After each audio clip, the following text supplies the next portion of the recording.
Student, कैसे आप लोग? आइए आज हम लोग देखते हैं आगे की कहानी। पिछले क्लासेज में हम लोगों ने इलेक्ट्रोकेमिस्ट्री को स्टार्ट किया था और उस इलेक्ट्रोकेमिस्ट्री में हम लोगों ने सम बेसिक कंसेप्ट देख रहे थे रिडॉक्स रिएक्शन के बारे में, क्योंकि रिडॉक्स रिएक्शन का इस चैप्टर में आगे बहुत ही चल करके इस्तेमाल होने वाला है।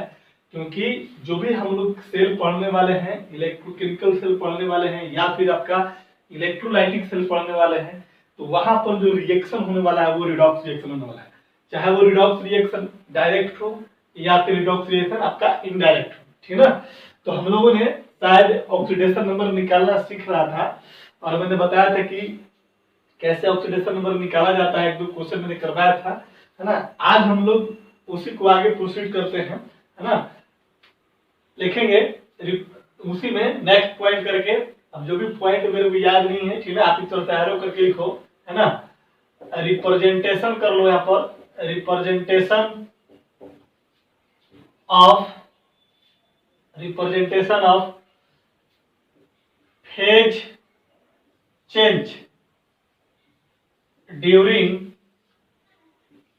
Redox reaction. यहाँ पर फेज चेंज कहने का मतलब ये है कि आपको बताएगा कि Zn से Zn2 प्लस होता है, ठीक है, उस तरीके से। जैसे एग्जांपल के तौर पे, जैसे मैंने मान लो कि मैंने आपको बोला कि यहाँ पर मैग्नीशियम है Mg है और यहाँ से आपको लिखा मिलेगा Mg2 प्लस लिखा रहेगा इस तरीके से। तो ये जो बीच में जो लाइन जो है, इस लाइन को हम लोग बोलते हैं क्या बाबू? फेज चेंज बोलते हैं। क्या बोलेंगे इस लाइन को? हम लोग फेज चेंज बोलेंगे, फेज चेंज बोलेंगे। आई बात समझ? अब यहाँ पर मैग्नीशियम का ऑक्सीडेशन नंबर कितना बाबू? 0। यहाँ पर मैग्नीशियम का ऑक्सीडेशन नंबर कितना बाबू? +2, जो चार्ज होता है, ठीक है। तो हम बोल सकते हैं कि 0 से कितना चेंज हुआ? +2 चेंज हुआ। हो गया, कोई दिक्कत नहीं है। 0 से +2 होता है तो चेंज कितना होगा? Final oxidation number minus initial oxidation number, यानी 2 में से 0 को घटाएंगे तो कितना बचेगा? 2। तो यही चीज होता है फेज चेंज का। मतलब होता है कि जैसे आपको क्वेश्चन में दिया रहेगा इस तरह से कि Mg से Mg+2 होता है, तो ये आपको अंडरस्टूड होना चाहिए कि 0 से +2 होता है, यानी ऑक्सीडेशन होता है, ऑक्सीडेशन नंबर बढ़ रहा है, तो प्रोसेस क्या कहलाएगा? ये आपको ऑक्सीडेशन। आई बात समझ में? कोई आपको इस तरह से क्वेश्चन में दे देगा, एग्जांपल में कहेगा कि Zn है, Zn से Zn2 प्लस है, बोलेगा कि बताओ ऑक्सीडेशन हो रहा है कि रिडक्शन हो रहा है। तो क्या देखोगे? हमेशा कंसीडर करेंगे लेफ्ट साइड से। लेफ्ट टू क्या हो रहा है? राइट में जा रहे हैं, तो देखेंगे यहाँ पर 0 है और यहाँ पर क्या है बाबू? +2 है। इसका मतलब हम लोग कहते हैं कि इसका ऑक्सीडेशन नंबर इंक्रीज कर गया। ये प्रोसेस क्या कहलाएगा? आपका ऑक्सीडेशन कहलाएगा। आई बात में? वैलेंसी क्या होता है? वैलेंसी फैक्टर क्या होता है?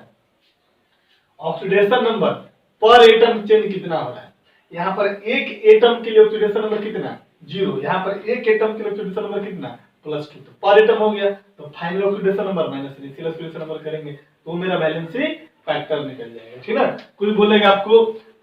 कोई आपको बोलेगा कि एल्युमिनियम से एल्युमिनियम 3+ हो रहा है, तो क्या इसको बोलेंगे? ऑक्सीडेशन की रिडक्शन। तो बोलोगे क्या? बोलोगे कि सर ये आपका ऑक्सीडेशन हो रहा है। क्यों भाई? यहाँ पर 0 से लेकर के क्या हो रहा है? +3 चार्जेज हो रहा है, यानी कि ऑक्सीडेशन नंबर 0 से कितना हो रहा है? ऑक्सीडेशन नंबर 3 हो रहा है। कोई आपसे क्वेश्चन पूछ देगा इस तरीके से कि बताओ तो कॉपर 2+ ले, कॉपर हो रहा है, ये ऑक्सीडेशन की रिडक्शन। तो आप हमेशा लेफ्ट साइड से कंसीडर करोगे, बोलोगे कि सर यहाँ पर +2 है ऑक्सीडेशन नंबर कॉपर का और यहाँ पर कॉपर का ऑक्सीडेशन नंबर कितना? 0। तो बोल सकते हैं यहाँ पर कि ये ऑक्सीडेशन नंबर क्या कर गया? डिक्रीज कर गया। +2 से कहां चला गया? 0। तो प्रोसेस इज कॉल्ड क्या बाबू? रिडक्शन होता है ना। यानी कि ओवरऑल, इसको भी मत लिखिएगा, ये एग्जांपल लिखे हैं, रिएक्शन बाद में इसको समझाएंगे, है ना। ये ऑक्सीडाइजिंग एजेंट, रिड्यूसिंग एजेंट पर है। तो ओवरऑल अगर हम देखें तो हम लोग इस बात को यहाँ पर नोट करके लिख सकते हैं। क्या लिख सकते हैं बताओ तो? इंक्रीज इन ऑक्सीडेशन नंबर क्या कहलाएगा? ऑक्सीडेशन बोल सकते हैं। और दूसरा स्टार पॉइंट जगह लिख सकते हो डिक्रीज इन ऑक्सीडेशन नंबर क्या कहलाएगा बाबू? रिडक्शन कहलाएगा, ठीक है। तो नोट करो इसको। देखो मैं ऑक्सीडेशन रिडक्शन चैप्टर को डिटेल नहीं कर रहा हूं। सबसे पहली बात मैं आपको वही चीज कर रहा हूं जो हमको आने वाला में टर्म में इस्तेमाल होगा। अब बार बार मैं बोलूंगा कि यहाँ पर रिड्यूस कर गया, यहाँ पर ऑक्सीडाइज कर गया, है ना, ऑक्सीडेशन नंबर डिक्रीज किया, ऑक्सीडेशन नंबर इंक्रीज किया, तो ये चीजें आपको आनी चाहिए, ठीक है। वैसे भी बताता नहीं है ना, बस 2-4-10 बच्चों के, नए बच्चों के लिए थोड़ा कर रहा हूं मैं, और कोई बड़ी बात नहीं है। चलो नोट कर लो इसको, हो गया। चलिए आते हैं हम लोग नेक्स्ट पॉइंट लिखते हैं हम लोग।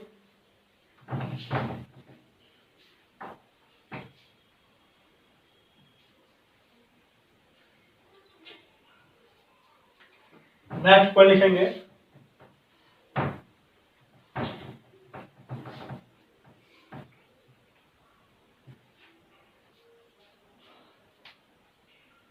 जो भी होगा नंबरिंग अपना इंक्रीज करते जाइएगा, बढ़ाते जाइएगा, ठीक है। जो भी नंबरिंग होगा मेरे को याद नहीं आ रहा है, 3 4 5 होगा जो भी होगा, है ना।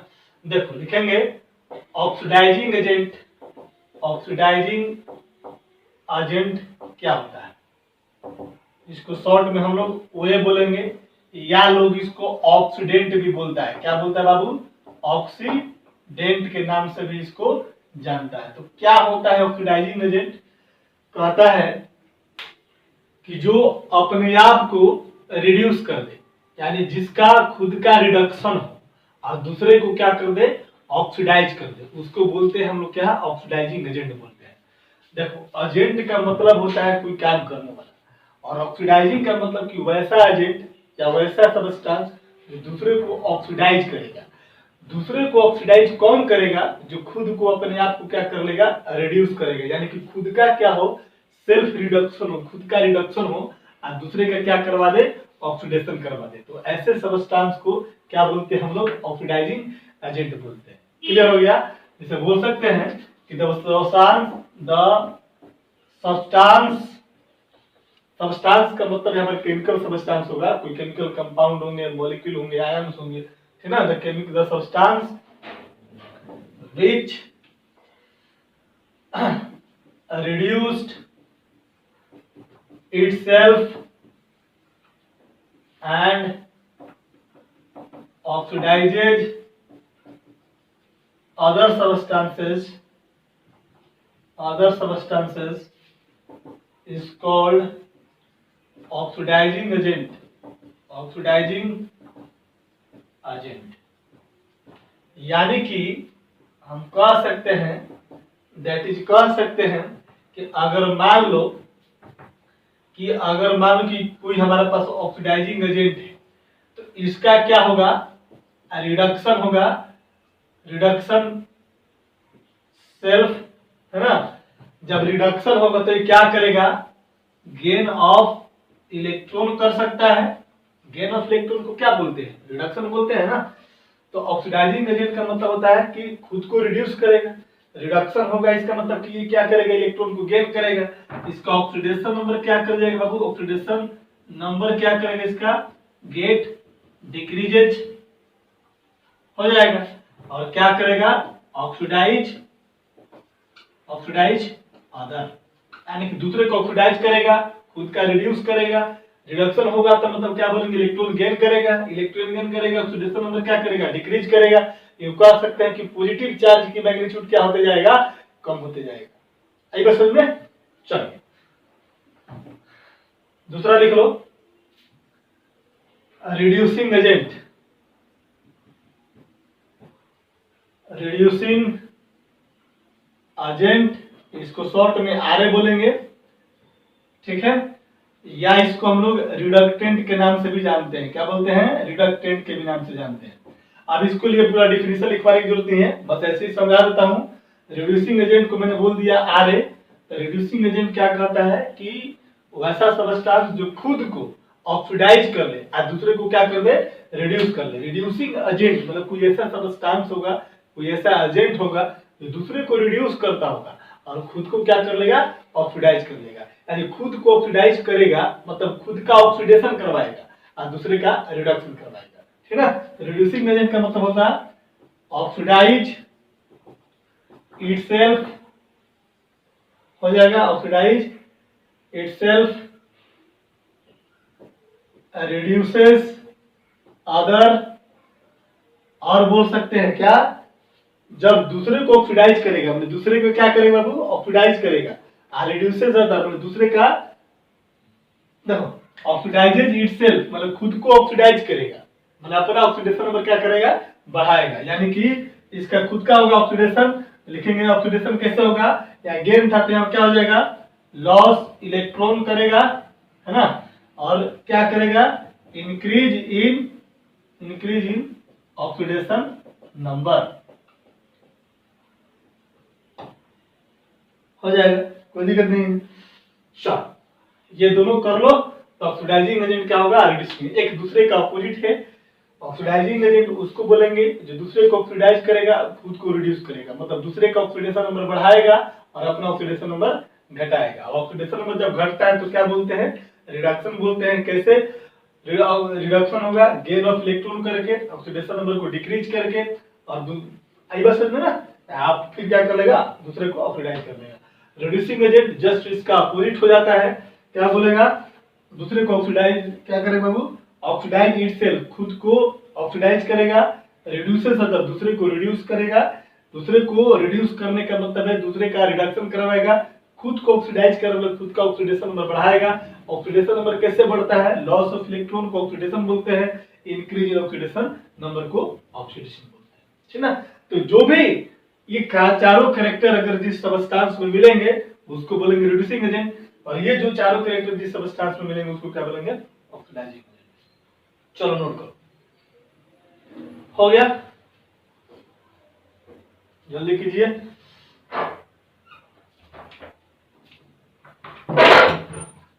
चलो दोस्तों बता दें, अब इसका एग्जाम्पल है, दो एग्जाम्पल यहां पर लेकर के आए हैं, है ना, इसी एग्जाम्पल को कर लेते हैं जरा सा।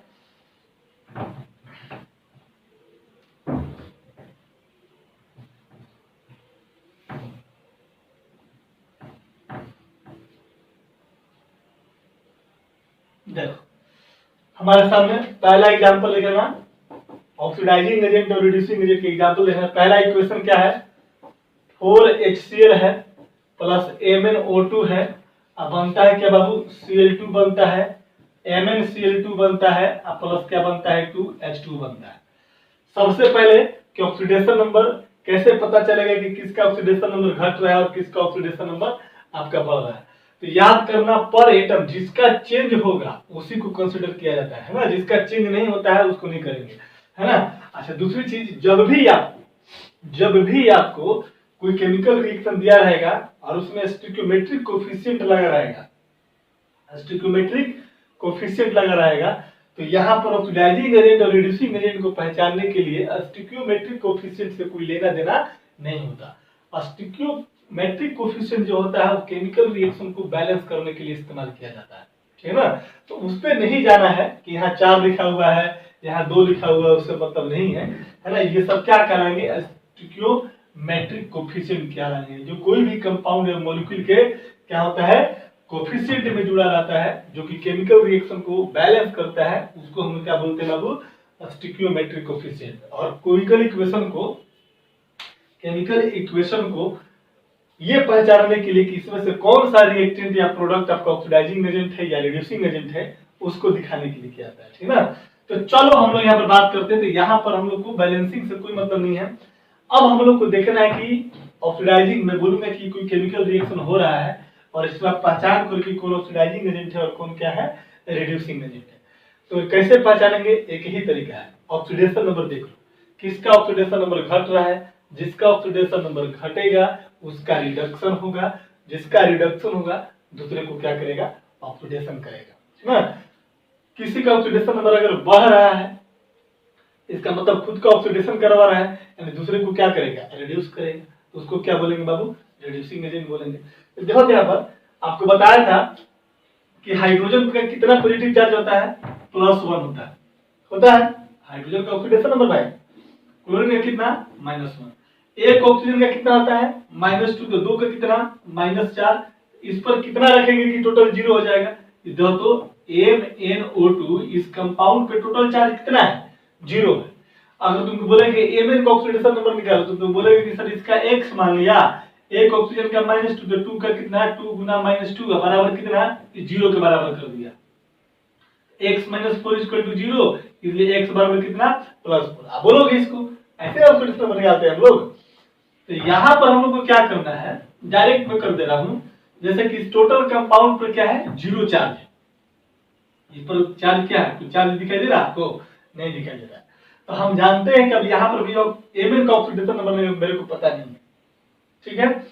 लेकिन ऑक्सीजन का ऑक्सीडेशन नंबर तो पता है, एक ऑक्सीजन का -2 तो 2 का कितना, -4। इस पर कितना रखेंगे कि टोटल के चार्ज के जोड़ करके 0 हो जाएगा। तुम बोलोगे कि यहाँ पर कितना रखेंगे, +4 +4 -4 +4 और +-4, इसके जोड़ेगा तो कितना हो जाएगा, 0 हो जाएगा। 4 में से 4 घटाओ कितना होगा भाई, 0 होगा।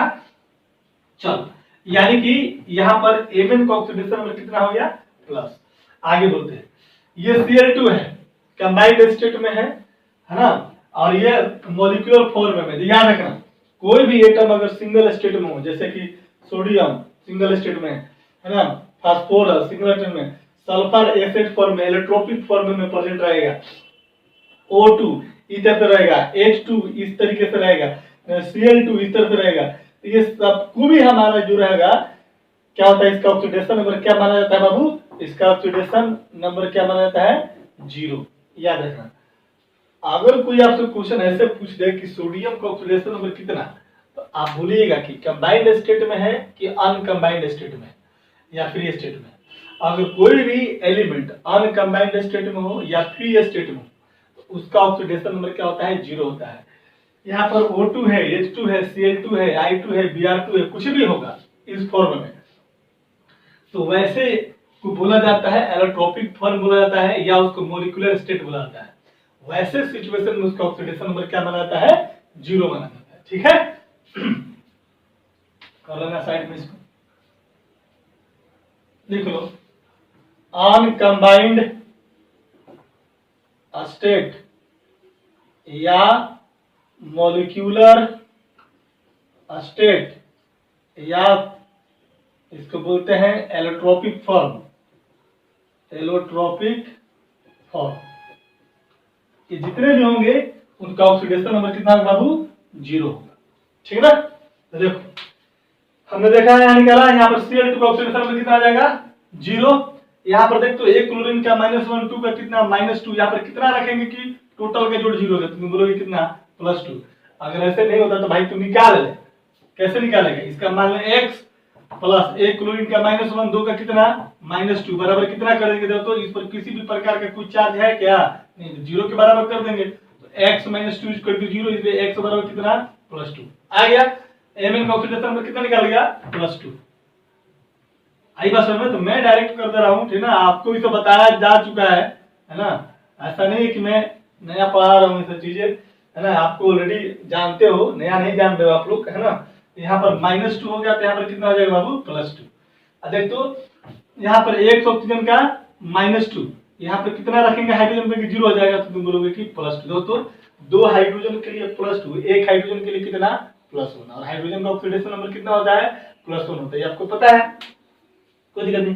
तो तुम देखो कि रिएक्टेंट साइड में और प्रोडक्ट साइड में जो कंपाउंड्स और मॉलिक्यूल हैं, उसमें यह पता कीजिए कि किस एटम का ऑक्सीडेशन नंबर चेंज कर रहा है, माने बदल रहा है उसका ऑक्सीडेशन नंबर। जिसका ऑक्सीडेशन नंबर बदलेगा उसी में हम लोग ये डिसाइड कर सकते हैं कि किसका ऑक्सीडेशन नंबर इंक्रीज कर रहा है या किसका ऑक्सीडेशन नंबर डिक्रीज कर रहा है।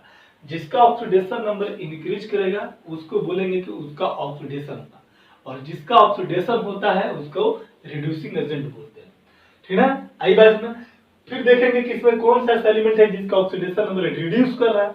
तो जिसका ऑक्सीडेशन नंबर घट रहा है उसका रिडक्शन होगा, और जिसका रिडक्शन होगा वो दूसरे को क्या करेगा, ऑक्सीडाइज करेगा। आई बात में, मतलब वो उसको ऑक्सीडाइजिंग एजेंट बोला जाएगा। चलो देखते हैं, हाइड्रोजन यहाँ पर एक हाइड्रोजन के लिए +1, यहाँ पर देखते हो 2 हाइड्रोजन के लिए +2, तो एक हाइड्रोजन के लिए कितना, +1। पर एटम चेंज देखा जाता है, याद रखिएगा, कोई दिक्कत नहीं है। एक ऑक्सीजन का -2, देख तो यहाँ पर 2 ऑक्सीजन के लिए -4 है, एक ऑक्सीजन के लिए कितना होगा, -2 हो जाएगा। चलो यहाँ तो क्लोरीन के लिए, एक क्लोरीन के लिए कितना, -1।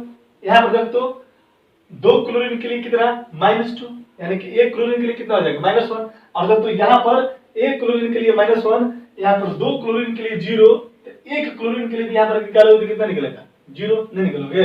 दो क्लोरीन के लिए यहाँ पर 0 ऑक्सीडेशन नंबर, इसलिए एक क्लोरीन के लिए कितना करोगे 0 बटा कितना 2, कितना आ जाएगा 0। आई बात समझ में। तो यहाँ पर कहने का मतलब क्या है कि हमने देखा कि यहाँ पर इस HCl में क्लोरीन का ऑक्सीडेशन नंबर चेंज कर रहा है, -1 से कितना 0 हो रहा है। यहाँ पर Mn का ऑक्सीडेशन नंबर +4 से, यहाँ दो तो एक Mn है, एक Mn पे +4 है, और यहाँ पर भी एक Mn है, एक Mn का कितना बाबू +2 है। तो देखो दो बाकी किसी में चेंज नहीं है, सिर्फ चेंज किस में है Mn में और एक क्लोरीन में चेंज है। और किस कंपाउंड में, यह HCl का Cl और यहाँ पर Cl2 का Cl में चेंज है। यहाँ पर MnO2 में Mn का और यहाँ पर MnCl2 में Mn का, है ना। आगे बात समझ में। तो हम बोल सकते हैं कि यहाँ पर क्लोरीन -1 से क्लोरीन का ऑक्सीडेशन नंबर क्या था चेंज कर रहा है। -1 से 0 हुआ, -1 बड़ा कि 0 बड़ा, आप बोलोगे 0 बड़ा, यानी हम लोग कह सकते हैं कि -1 से 0 हो रहा है। इस प्रोसेस में कह सकते हैं कि ऑक्सीडेशन नंबर क्या कर रहा है, इंक्रीज कर रहा है। जब प्रोसेस ऑक्सीडेशन नंबर जब इंक्रीज कराएगा तो प्रोसेस को क्या बोलते हैं, ऑक्सीडेशन। और जिसका ऑक्सीडेशन होगा उसको क्या बोलते हैं, रिड्यूसिंग एजेंट बोलते हैं। याद है हमने बोला था कि जिसका ऑक्सीडेशन होगा वो दूसरे को रिड्यूस करेगा, दूसरे का रिडक्शन करवाता है। तो यहाँ पर लड़का ये समझेगा कि सर आपने HCl में Cl का ऑक्सीडेशन नंबर चेंज कर रहा है, तो क्या क्लोरीन, क्या Cl आपका रिड्यूसिंग एजेंट होगा? नहीं, बल्कि Cl जिस भी कंपाउंड में प्रेजेंट है ना, वो पूरा कंपाउंड क्या कहलाएगा, रिड्यूसिंग एजेंट। तो यहाँ पर पूरा का पूरा HCl जो होगा कैसा काम करेगा, रिड्यूसिंग एजेंट का काम करेगा। आई बस में कोई दिक्कत नहीं है। हमने बोला कि चेंज इन ऑक्सीडेशन नंबर देखेंगे पर एटम का चेंज। यहाँ पर एक क्लोरीन का -1, यहाँ पर दो क्लोरीन का 0 है, तो एक क्लोरीन का भी निकालोगे तो कितना होगा 0। तो यहाँ पर एक क्लोरीन का -1, यहाँ एक क्लोरीन का 0 है। चेंज इन ऑक्सीडेशन नंबर तो निकालोगे तो फाइनल माइनस कितना है, इनिशियल हो जाएगा।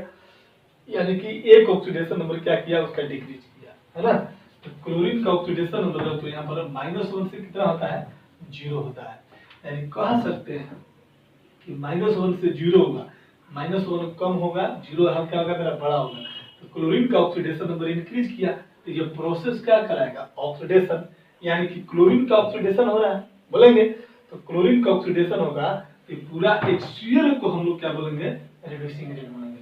सिर्फ क्लोरीन को हम लोग नहीं बोल सकते कि क्लोरीन हमारा रिड्यूसिंग एजेंट है, नहीं, क्योंकि क्लोरीन यहाँ पर फ्री स्टेट में नहीं है, क्या है, कंबाइंड स्टेट में, ठीक है। तो हम बोल सकते हैं क्या कि HCl का क्या हो गया, HCl का ऑक्सीडेशन, यहाँ पे क्लोरीन का ऑक्सीडेशन होता है, इसलिए HCl क्या करेगा, रिड्यूसिंग एजेंट। जिसका ऑक्सीडेशन होगा वो खुद को, मतलब कि जिसका ऑक्सीडेशन होगा, खुद का ऑक्सीडेशन होगा और दूसरे को क्या करेगा, रिड्यूस करेगा, that is called reducing agent, ठीक है ना।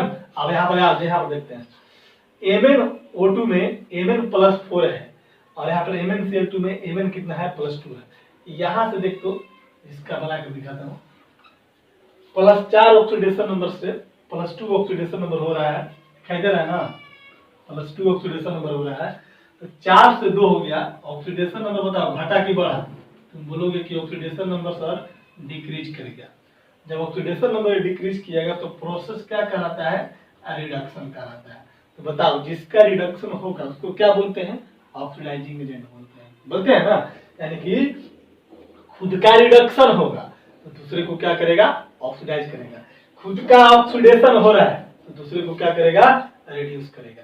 तो यहाँ पर MnO2 में सिर्फ Mn नहीं बल्कि पूरा MnO2 क्या कहलाएगा, ऑक्सीडाइजिंग एजेंट कहलाएगा। आगे बात समझ में।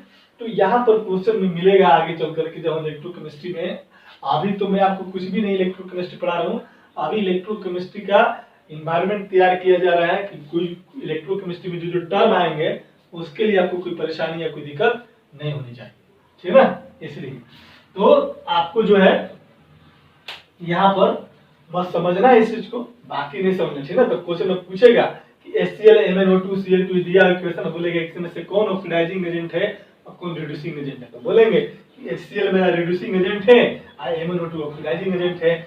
HCl ने MnO2 को ऑक्सीडाइज किया बोल सकते हैं, या भी बोल सकते हैं कि MnO2 ने HCl को क्या किया, ऑक्सीडाइज किया। HCl ने MnO2 को क्या किया, रिड्यूस किया। ठीक है, उल्टा बोल देते क्या, HCl MnO2 को क्या करता है, रिड्यूस करता है, इसलिए इसको बोलेंगे रिड्यूसिंग एजेंट। और MnO2 HCl को क्या करता है, ऑक्सीडाइज करता है, तो इसको क्या बोलेंगे, ऑक्सीडाइजिंग। ठीक है, नोट करो इसको। हो गया, कोई दिक्कत नहीं है। चलो देखो दूसरा एग्जांपल, ज्यादा नहीं करवाऊंगा, बस आपको बस एक बार दिमाग में डाल देना चाहता हूं कि ये सब चीजें जो है आएगा आगे चल करके। जैसे दूसरा एग्जांपल है मेरा, क्या है, 2FeCl3 प्लस H2S है और बनता है 2FeCl2 प्लस कितना बनता है, 2HCl प्लस क्या बनता है, सल्फर बनता है ना। देखो सल्फर क्या है, अकेला है, अनकंबाइंड, किसी से कंबाइंड नहीं किया हुआ है। ठीक है, इसका ऑक्सीडेशन नंबर कितना, 0 पता है। चलो बारी बारी से देखते हैं। एक क्लोरीन का कितना होता है बाबू, -1। 3 क्लोरीन का कितना, -3। इस पर कितना रखेंगे कि 0 होएगा, +3। ये जो 2 लिखा हुआ है, इधर 2 लिखा हुआ है, इधर 2 लिखा हुआ है, ये स्टिकियोमेट्रिक कोएफिशिएंट है। और कभी भी चेंजिंग ऑक्सीडेशन नंबर निकालना होगा तो इसमें इस चीज को कंसीडर मत कीजिएगा, है ना, यानी कि गड़बड़ा मत दीजिएगा इसको। ठीक है,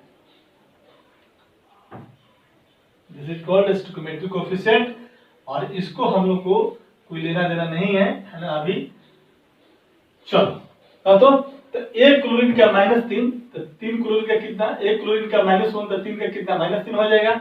और एक Fe पे कितना आ गया, +3 ऑक्सीडेशन नंबर। ठीक है, और चलो देखो 2 क्लोरीन का कितना, एक क्लोरीन का -1 तो 2 का कितना, -2। इस पर कितना रखेंगे कि 0 हो जाएगा, दोनों को जोड़ करके +2। अरे बाबा इस पर किसी भी प्रकार के कोई चार्ज है क्या, नहीं है, तो 0 चार्ज मानेंगे। तो अगर मान ले कि यहाँ पर तुम -2 लिखेगा तो यहाँ पर क्या ऐसा वैल्यू पुट करेगा कि दोनों का जोगफल 0 हो जाए, तो बोलेगा +2।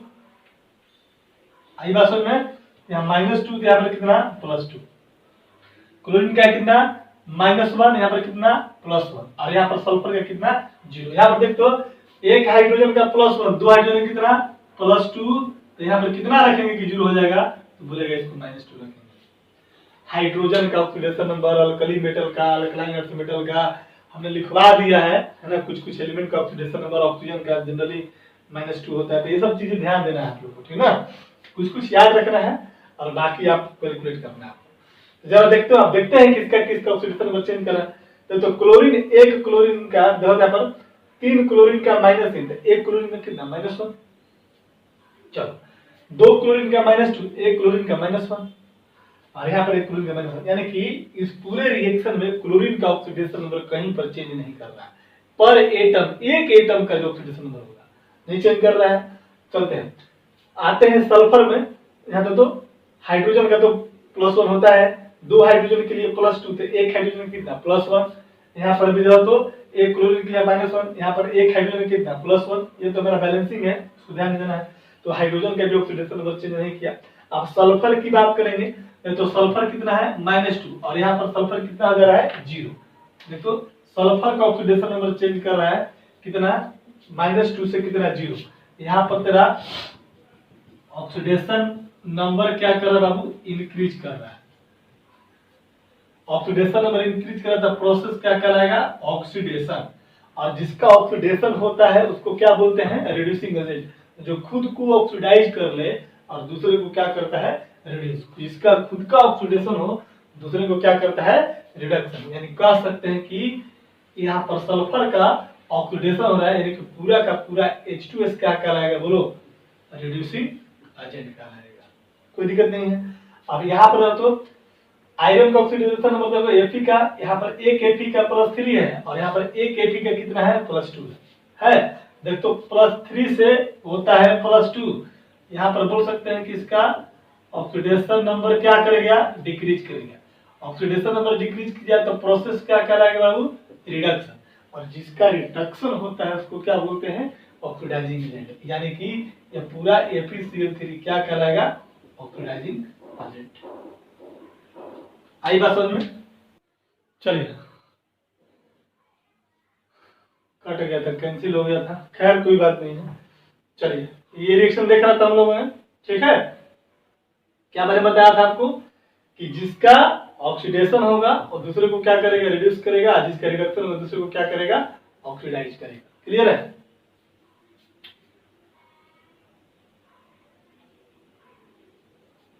चलो देखो, तो मैंने ये क्या कहलाएगा, AgCl3 क्या कहला जाएगा आपका, ऑक्सीडाइजिंग एजेंट कहला जाएगा।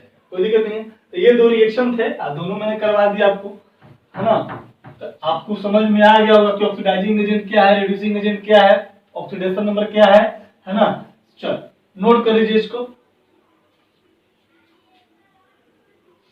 आगे बढ़े।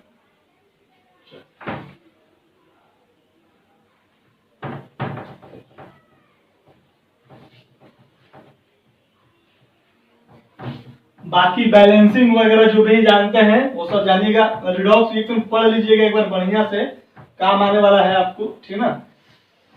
चलो अब आगे की हम लोग कहानी स्टार्ट करते हैं। आगे में हम लोग क्या पढ़ते हैं जरा देखते हैं। तो ये टर्म आपको आएगा तो वो हो जाएगा। हम लोग बात करते हैं जरा सा, स्टार्ट अगर करें हम कहाँ से, इलेक्ट्रोलाइसिस से अगर स्टार्ट करते हैं तो इलेक्ट्रोलाइसिस में वहां पर चलेंगे ना। चलिए सबसे पहले हम लोग बात करते हैं, थोड़ा सा और देख लेते हैं बेसिक हम लोग, है ना। छोटी छोटी चीजें हैं, लिखेंगे कंडक्टर क्या होता है। कंडक्टर, ये सब जो चीजें हैं, ये जो मैं पढ़ा रहा हूं अभी, ये अभी इलेक्ट्रोस्टेट आपका बेसिक चल रहा है, मतलब इलेक्ट्रोस्टेट में सब टर्म इस्तेमाल होने वाले हैं, है ना। इलेक्ट्रोड क्या होता है, कंडक्टर क्या होता है, इलेक्ट्रोलाइटिक सेल क्या होता है, इलेक्ट्रोकेमिकल सेल क्या होता है, ये सब छोटी छोटी बातें अभी मैं बता दे रहा हूँ। बाकी आगे इसका फिर से डिटेल एक्सप्लेनेशन होगा, ठीक है ना। पहले बाउंड्री तैयार कर लो अच्छे से, है ना, उसके बाद काम करेंगे, ठीक है ना। बेसिक फंडा क्लियर होना जरूरी है। कंडक्टर क्या होता है आपको पता होना चाहिए कि कंडक्टर वैसा चीज होता है जो इलेक्ट्रिक करंट को फ्लो करता है, यही ना उसको बोलते हैं कंडक्टर। कोई भी मटेरियल, जैसे मान लीजिए सपोज दैट कि ये हमारा आयरन का रड है, जो हाथ में है वो मेरा क्या है, आयरन का रड है ना। अब इसमें अगर करंट फ्लो करवाएंगे, अगर करंट फ्लो करता है तो बोलेंगे कि ये कंडक्टर है। अगर मान लो कि ये प्लास्टिक मटेरियल है और इसमें करंट फ्लो करवाएंगे, करंट फ्लो नहीं करेगा, तो इसको क्या बोलेंगे, इंसुलेटर बोलेंगे, यानी कि ये बैड कंडक्टर होगा, ठीक है। लिखेंगे the material which conduct electricity is called conductor, है ना। कोई दिक्कत नहीं है, लिखना यहाँ पर। कंडक्टर जो होगा दो प्रकार का देखेंगे, एक होगा मेटालिक कंडक्टर और एक होगा आपका इलेक्ट्रोलाइटिक कंडक्टर, इलेक्ट्रोलाइटिक कंडक्टर, ठीक है ना। मेटालिक कंडक्टर क्या होता है, इलेक्ट्रोलाइटिक कंडक्टर क्या होता है। देखो मेटालिक से तो नाम से पता होता है कि कोई मेटल हो, है ना। और इलेक्ट्रोलाइटिक कंडक्टर का मतलब होता है इलेक्ट्रोलाइट होंगे जो इलेक्ट्रिसिटी को क्या करता है, कंडक्ट करेगा, ठीक है ना। लिखेंगे यहां पर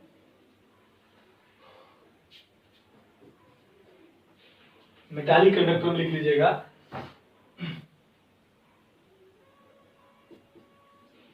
free ions is responsible for conduction of electricity. और यहां पर क्या होता है, फ्री आयंस जो होता है, free ions are responsible for conduction of electricity. देखो 11th क्लास में पढ़े भी है हम लोग, बताया भी गया था का मेटालिक नॉन मेटालिक क्या होता है। इसको 1 कर लो, इसको 2 कर लो। यहां पर मानो समझिए बात को कि यहां पर कोई हमारा मेटल का रड है, आयरन है, कॉपर है, जिंक है, कोई भी है, ठीक है ना। तो यहाँ पर कहता है कि इसमें जो करंट फ्लो होता है वो किसकी वजह से होता है, फ्री इलेक्ट्रॉन की वजह से। हमने बताया था कभी कि मेटल क्या होता है जिसमें फ्री इलेक्ट्रॉन ज्यादा होता है ना, और वो फ्री इलेक्ट्रॉन क्या करता है, जब मूव करता है तो उसमें इलेक्ट्रिसिटी करंट फ्लो करती है। यहाँ पर क्या होता है कि इलेक्ट्रॉन फ्री होते हैं और ये इलेक्ट्रॉन फ्री होने की वजह से मूव करते हैं, और मूव करने की वजह से क्या होता है, करंट यहाँ पर फ्लो करता है। यानी कि मेटालिक कंडक्टर में अगर कोई क्वेश्चन पूछेगा, फ्री आयंस लिख दिया, फ्री इलेक्ट्रॉन्स हो गया यहाँ पर, फ्री इलेक्ट्रॉन है ना, free electron responsible for conduction of electricity. तो कोई बोलेगा कि सर मेटल है, कोई मेटालिक है, रड है, तो उसमें जो इलेक्ट्रिक करंट जो फ्लो होता है वो किसकी वजह से, फ्री इलेक्ट्रॉन की वजह से। जितना ज्यादा फ्री इलेक्ट्रॉन होगा उतना ज्यादा इलेक्ट्रिक करंट का मूवमेंट होगा, है ना। इलेक्ट्रॉन का जो मूवमेंट होता है उसके अपोजिट डायरेक्शन में क्या होता है, करंट का मूवमेंट होता है, पता है आप लोगों को। तो जब भी मेटालिक कंडक्टर की बात करेंगे, कॉपर हो गया, एजी हो गया, सिल्वर हो गया, मतलब जो भी होगा, गोल्ड हो गया या आयरन हो गया, जिंक हो गया, एल्यूमिनियम हो गया, ये सब क्या है, मेटल है। इनमें अगर करंट फ्लो होता है तो उसके लिए कौन रिस्पॉन्सिबल होता है, फ्री इलेक्ट्रॉन होता है। कौन सा बाबू, फ्री इलेक्ट्रॉन। इलेक्ट्रोलाइटिक कंडक्टर का क्या मतलब होता है, इलेक्ट्रोलाइटिक का मतलब होता है कि फ्री आयंस में, जैसे मान लीजिए सपोज है कि AB, जैसे मान लो कि NaCl है, ये हमारा क्या है, एक प्रकार का इलेक्ट्रोलाइट है। क्या होता है इलेक्ट्रोलाइट, बताएंगे। यहाँ पर NaCl है, और जब आप इसको वाटर में डालोगे, तो जब वाटर में डालोगे तो कहा जाता है एक्वस सॉल्यूशन। क्या बोलेंगे इसको, एक्वस सॉल्यूशन में। तो जब यहाँ पर हम डाला तो ये Na प्लस क्या होता है, NaCl, Na प्लस में और Cl माइनस में क्या करता है बाबू, ब्रेक कर जाता है ना। तो ये हमारे, इसको हम लोग अब आयन बोलेंगे। क्या बोलेंगे इसको हम लोग, सोडियम आयन बोलेंगे। इसको क्या बोलेंगे, क्लोरीन आयन से बोलेंगे, ठीक है। तो यहाँ पर NaCl देखो, ये हमारा सॉलिड स्टेट में आ गया। ये हमारा अगर पानी में मिलाएंगे तो ये एक्वस स्टेट कहलाएगा। अगर हम लोग पानी नहीं मिलाकर डायरेक्टली इसको हीट करते हैं और इसको तोड़ देते हैं इसको, है ना, तो इसको हम लोग बोलते हैं क्या बाबू, मोल्टेन स्टेट बोलेंगे। तो मोल्टेन स्टेट में क्या होता है कि आयंस फ्री होते हैं, है ना। एक्वस सॉल्यूशन में क्या होता है, आयंस फ्री होगा, ठीक है ना। तो मोल्टेन स्टेट हो या एक्वस स्टेट हो, इसमें आयंस फ्री होंगे, और आयंस जब फ्री हो जाएगा तो क्या करेगा, मूव करेगा। मूव करेगा तो उसमें करंट, इलेक्ट्रिसिटी डेवलप होगी। मैंने कभी डिस्कस किया था आप लोगों को कि किसी भी मटेरियल में करंट को फ्लो करने के लिए या तो फ्री इलेक्ट्रॉन का होना जरूरी है या फ्री आयंस का होना जरूरी है। सॉलिड स्टेट में मैंने इस चीज को बहुत बड़ा अच्छे से पढ़ाया था कि आयनिक सॉलिड जो होता है, सॉलिड स्टेट के कंडीशन में बैड कंडक्टर होता था, क्योंकि उनके आयन सॉलिड स्टेट में फ्री नहीं थे। लेकिन अगर इसे हम लोग को, इसको अगर ब्रेक करते थे, मोल्ड कर देते थे, पिघला देते थे, तो मेल्टेन स्टेट में क्या होता था कि इनके आयन फ्री हो जाते थे और इलेक्ट्रिसिटी क्या करता था, कंडक्ट करता था। तो यहाँ पर कोई बोलेगा कि मेटालिक कंडक्टर और इलेक्ट्रोलाइटिक कंडक्टर में क्या अंतर है, तो आपको बताना पड़ेगा कि मेटालिक कंडक्टर वैसा कंडक्टर होता है जो कि फ्री इलेक्ट्रॉन की वजह से उसमें इलेक्ट्रिसिटी फ्लो होती है। यानी कि मेटालिक कंडक्टर के लिए फ्री इलेक्ट्रॉन जो होगा रिस्पॉन्सिबल होगा किसके बाबू, इलेक्ट्रिसिटी को फ्लो होने के लिए। जबकि इलेक्ट्रोलाइटिक कंडक्टर में क्या होता है, फ्री आयंस होते हैं। अब ये फ्री आयंस या तो तुम एक्वस सॉल्यूशन में डाल के बनाओ, या तुम उसको हीट करके बनाओ, या मोल्ड करके बनाओ, किसी भी तरीके से करके बनाओ। आगे बात समझ में, कोई दिक्कत नहीं है। चलिए पहले इसको इतना नोट कर लो, है ना। अच्छा, इंसुलेटर लिखवाने की जरूरत नहीं है। जो करंट फ्लो नहीं करता उसको क्या बोलते हैं, इंसुलेटर बोलते हैं, है ना। जैसे प्लास्टिक हो गया, लकड़ी हो गया, रबर हो गया, है ना, टेफ्लॉन हो गया, ये सब जो चीजें हैं ये सब क्या कहलाते हैं, आपका इंसुलेटर कहलाता है, ठीक है। अब देखो, ये जो प्योर जो वाटर होता है, प्योर वाटर, यहां पर लिख लो साइड में,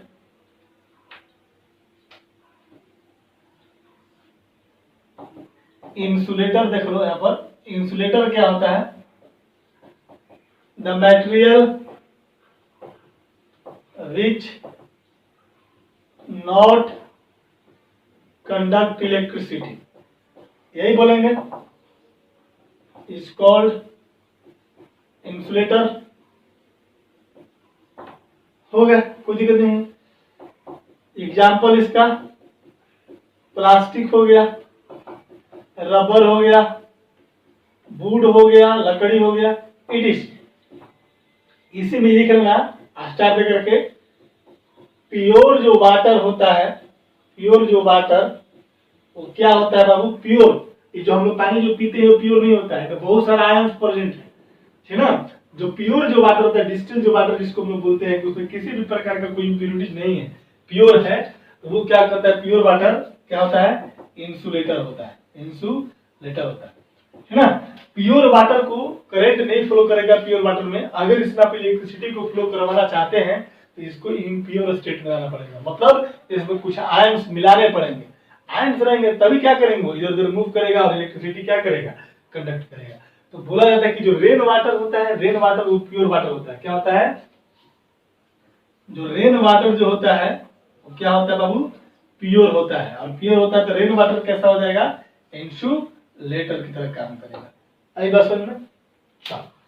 हम लोग दोनों में डिफरेंस को देखेंगे कि मेटालिक कंडक्टर में इलेक्ट्रोलाइटिक कंडक्टर में क्या अंतर है, जल्दी बोलो।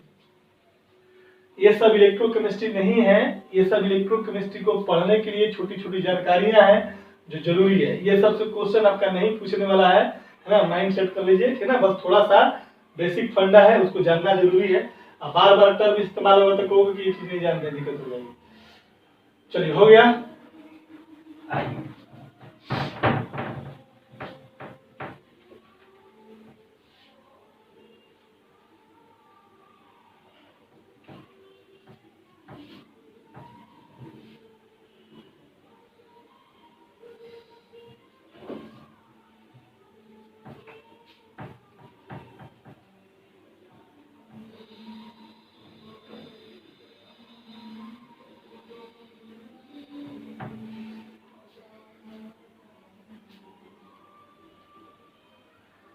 लिखो तो बाबू, क्वेश्चन लिखो, क्वेश्चन है ऐसे कर दो, क्वेश्चन करके लिख लो, ज्यादा अच्छा रहेगा।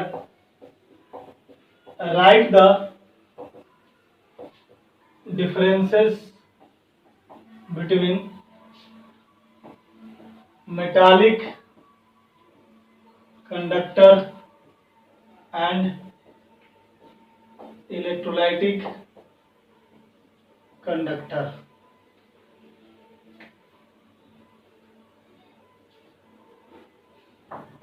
देखो एक तरफ लिखना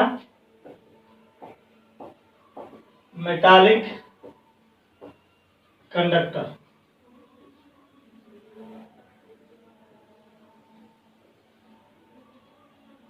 एक तरफ लिखिएगा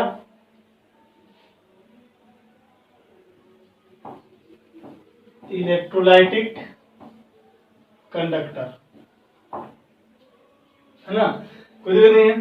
पहला पॉइंट तो हम लोग जानते हैं कि मेटालिक कंडक्टर उसको बोलते हैं जो फ्री इलेक्ट्रॉन की वजह से होता है, तो लिखेंगे free electron are responsible for conduction of electricity, कोई दिक्कत नहीं है।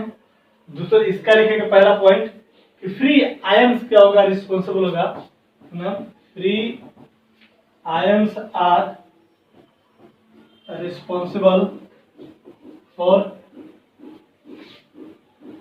कंडक्शन ऑफ इलेक्ट्रिसिटी, है ना। दूसरा चीज क्या कहता है, किसी भी प्रकार का कोई केमिकल चेंज इसके अंतर्गत नहीं होता है, समझते चलिए।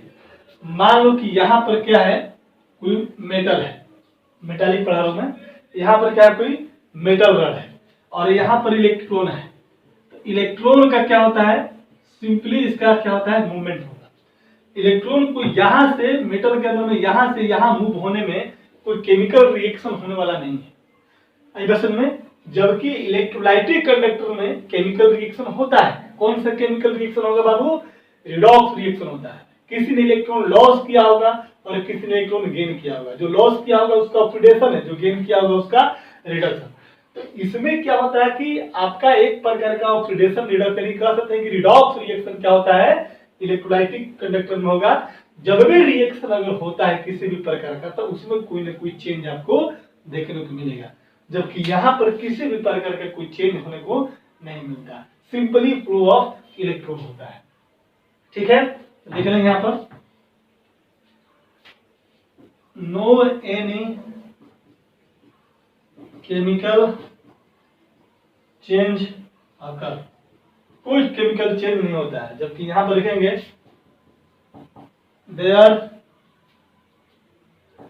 There should be chemical change takes place. इसमें क्या होगा, केमिकल चेंज होगा, है ना। तीसरा क्या कहता है कि इसमें मैटर का जो मटेरियल है उसका ट्रांसपोर्ट नहीं होता, जबकि यहाँ पर मटेरियल का ट्रांसपोर्ट होगा। जैसे मैं देख समझा देता हूँ, ये है मेरे पास कोई इलेक्ट्रोलाइटिक सेल, क्या है बाद में डिस्कस करेंगे। इसमें दो इलेक्ट्रोड होता है, एक को बोलते हैं एनोड जो पॉजिटिव टर्मिनल होता है, और एक को बोलते हैं कैथोड जो नेगेटिव टर्मिनल होता है। यही आगे पढ़ाएंगे इलेक्ट्रोकेमिकल सेल में जब जाइएगा, जिसको गैल्वेनिक सेल, डैनियल सेल या वोल्टेइक सेल बोलते हैं, उसमें ये उल्टा हो जाता है। वहां पर एनोड में नेगेटिव चार्ज हो जाता है और कैथोड में पॉजिटिव चार्ज होता है। बाद में डिस्कस होगा, वो सब मेन केमिस्ट्री है, मेन इलेक्ट्रोकेमिस्ट्री है, ये सब तो अभी बस बेसिक है। तो यहाँ पर क्या, जैसे मान लो कि तुमने यहाँ पर NaCl लिए, ये हमारा इलेक्ट्रोलाइटिक सॉल्यूशन है ना, NaCl का।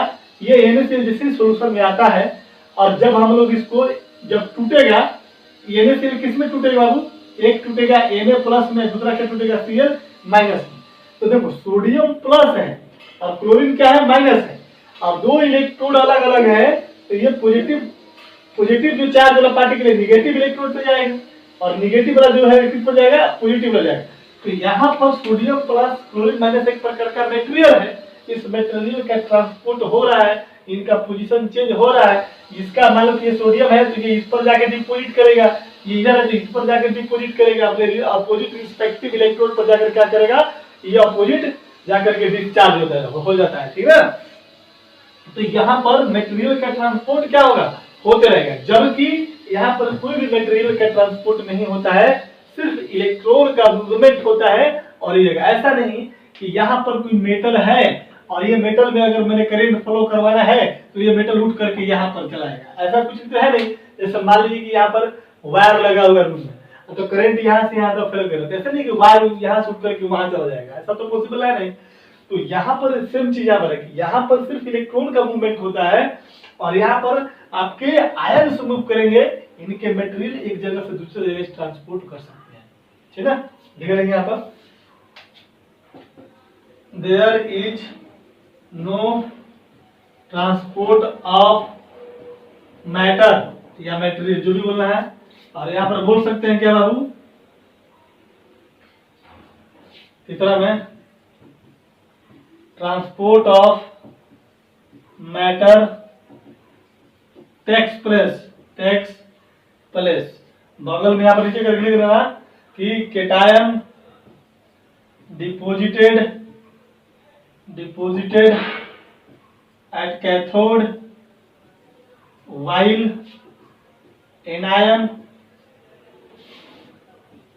डिपोजिटेड एट एनोड, है ना। चलो केटायन डिपोजिट कर जाएगा, जाकर के जमा हो जाएगा, है ना।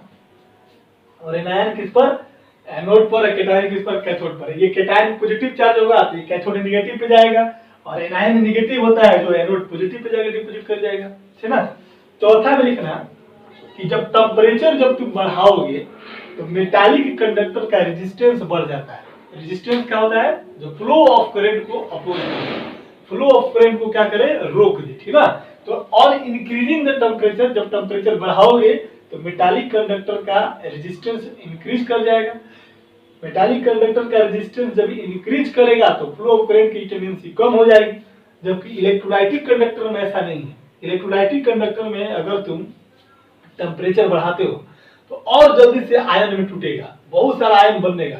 जितना ज्यादा आयन होगा उतना आयन क्या होंगे, फ्री होंगे और क्या करेंगे, फ्लो करने की टेंडेंसी को कंटिन्यू करना। लिखेंगे यहाँ पर कि on increasing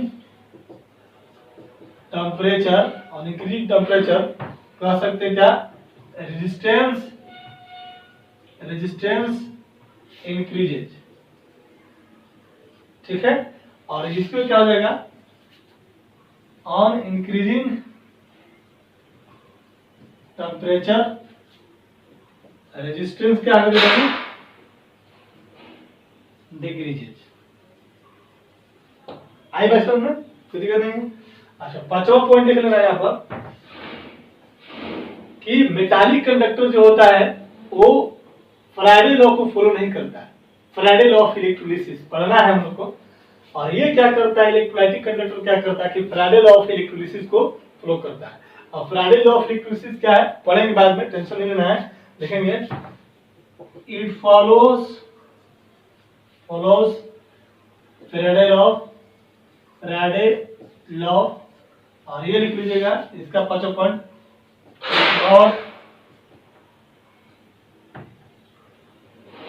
does not follow Faraday law. चलिए, मेटालिक कंडक्टर को इलेक्ट्रॉनिक कंडक्टर के भी नाम से जानते हैं और इलेक्ट्रोलाइटिक कंडक्टर को आयनिक कंडक्टर के भी नाम से जानते हैं, ठीक है। तो यहाँ पर लिख लेना इलेक्ट्रोलाइटिक कंडक्टर बोलो या इसको आयनिक कंडक्टर बोलो। क्यों? क्योंकि आयन रिस्पॉन्सिबल है फ्लो ऑफ करंट के लिए, और मेटालिक कंडक्टर का मतलब होता है फ्री इलेक्ट्रॉन रिस्पॉन्सिबल है, इसलिए इसको हम लोग बोलते हैं मेटालिक कंडक्टर को इलेक्ट्रॉनिक कंडक्टर भी बोलते हैं, ठीक है। चलिए नोट कर लीजिए इसको, है ना। आज की कहानी यहीं तक है ना। नेक्स्ट क्लास में इसके आगे हम लोग देखेंगे, ठीक है ना। इसको यहाँ तक नोट कर लीजिएगा, धीरे धीरे पढ़िए। और 1 तारीख को उम्मीद रखिए, 1 तारीख को पड़ जाएगा आपको, मंडे 31 को मंडे हो जाएगा, ट्यूसडे को हो, हाँ ट्यूसडे के दिन एक कॉपी ले लीजिएगा, कम से कम एक स्पाइरल बाइंडिंग कॉपी ले लीजिएगा इस तरह से, जो ना 35 से 40 रुपए का आता है। उसमें 2 चैप्टर पढ़ाएंगे हम लोग, एक चैप्टर पढ़ाएंगे डीएफ वोलोक एलिमेंट, दूसरा चैप्टर आपका कोऑर्डिनेशन कंपाउंड होगा, ठीक है। तो उम्मीदतः 2 तारीख से जो होगा, जैसे कि 1 तारीख को मंडे हो जाएगा, तो सप्ताह में 3 दिन ना होगा तो मंडे, ट्यूसडे और थर्सडे या तो इलेक्ट्रो चलाएंगे, और फिर आपको थर्सडे, फ्राइडे, सैटरडे को इनऑर्गेनिक चलेगा, ठीक है ना। तो जो भी होगा मैं अपने अनुसार देख लूंगा क्या करना है क्या नहीं करना है। आप कॉपी को इनऑर्गेनिक पढ़ने के लिए माइंड को तैयार कर दीजिए, ठीक है। और 15 सितंबर से आपका ऑर्गेनिक भी स्टार्ट हो जाएगा, ठीक है। तो आप लोग कॉपी तैयार कर लो बढ़िया से, और 11th क्लास का पीरियोडिक टेबल जरूर पढ़ लेना एक बार, क्योंकि वो काम आने वाला है ना। तो इस तरीके से मेरा टारगेट है 15 अक्टूबर तक इनऑर्गेनिक समाप्त हो जाएगा, फिजिकल भी समाप्त हो जाएगा, और ऑर्गेनिक के भी कुछ चैप्टर पढ़ लेंगे, है ना। कम से कम जो बेसिक चीजें हैं देखते हैं कहाँ तक होता है, ठीक है ना। स्टेप बाय स्टेप सारा काम करेंगे। और इसमें हम लोग को क्या करना है कि मेरे को लगता है कि इसके बाद जो है यानी कि जो इसका जो नेक्स्ट क्लास होगा, आई मीन मंडे को हो या फिर थर्सडे को हो, जो भी हो, ठीक है ना, चैप्टर हम लोग का मतलब कि आ जाएंगे अपने टॉपिक, मेन टॉपिक, ठीक है ना। अभी थोड़ा सा है इलेक्ट्रोड क्या होता है, इलेक्ट्रोड पोटेंशियल क्या होता है, सब डिटेल पढ़ना है। तो इलेक्ट्रोड क्या होता है, कैथोड क्या है, सब चीज देखेंगे हम लोग, ठीक है ना। चलिए तो इसको नोट कर लो, है ना। नेक्स्ट क्लास मंडे को होगा, देखते हैं जो होगा बताया दिया जाएगा आप लोगों को। और दूसरी चीज बता देना चाहता हूँ, मंडे सॉरी संडे को टेस्ट है मैथमेटिक्स वाले बच्चों का, है ना। 30 क्वेश्चन रहेगा, जो पैटर्न है वही रहेगा, सारा पैटर्न सारा इंस्ट्रक्शन सेम रहेगा, है ना। संडे को आपको मैथ का टेस्ट होगा, टाइमिंग वही है 10 बजे, पौने 10 बजे तक आपको क्वेश्चन भेज दिया जाएगा, ठीक है ना। और आपको 11:05 तक क्वेश्चन को अपडेट करना है। मैथ वाले सर के पर्सनल आईडी पे अपना पूरा नाम डिटेल लिखने के बाद जो एमआर शीट बनाकर भेजिएगा, वो मैथ वाले सर के पर्सनल आईडी पे आपको भेजना है, ठीक है ना। वहां से उसको चेकआउट कर लिया जाएगा, है ना। और एक सप्ताह 8 दिन में, 10 दिन में, 15 दिन में, 10 दिन में आपको उसका रिजल्ट भी मिल जाएगा, ठीक है ना। चलिए मिलते हैं नेक्स्ट क्लास में, ठीक है। तब तक के लिए हैव अ नाइस डे।